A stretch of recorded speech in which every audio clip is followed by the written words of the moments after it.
یەکیتیان ویسکارên Kurdistana Sûriya şaxê bajarê Qamişlo bi hevkarî bi navenda Avesta ya lîkolînên stratîjîk re bajarê Qamişlo semînarek li dar xistin. Semînara got her du helbestvanên Kurd Omer Hemdî û Selîm Ehmed helbestên xwe gotin bi her du zimanê Erebî û Kurdî.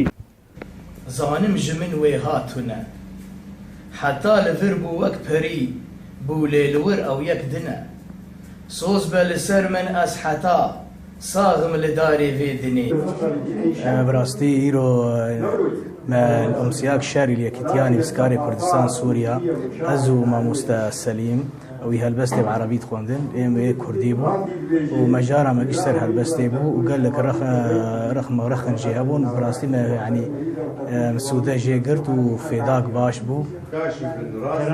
إيرو عمار يدر مع قصائد الشاعر كوتل لأمة مستعمرات حمدي بعربيجو ويناب كرديجو طبعا قلقيات مناقشة كرين ومع استفادة كرجي ملاحظات الجوج مرقوتن عرفنا الجوج ما كرين مقاربا فيما بعد دودة مقاربا تخليه جوان بكن ومتكن سرية صحيح و پشتی خوندنا هلبستان خلقك دانوستاندنه هاتل دارخستن گوگلک رخنه و گوتوبیج لسر هلبسته هر دو هلبستوانان هاتن گوتن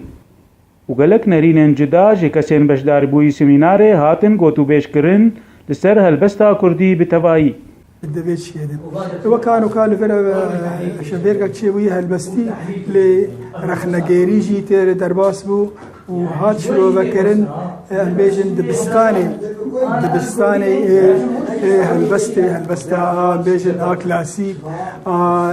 سربست هالبستا نوجن امبيجن بخشانه او جيتي واتيا دغشتنا وامبيجن چان دامه يوكسانه سمینار و خلقین بوی آوائی امدانوستاندنه و رخنکرنه لوان ناوندین کوتل درخستن پیشخستنه که دخه ناوا روشنبیری آکردی ده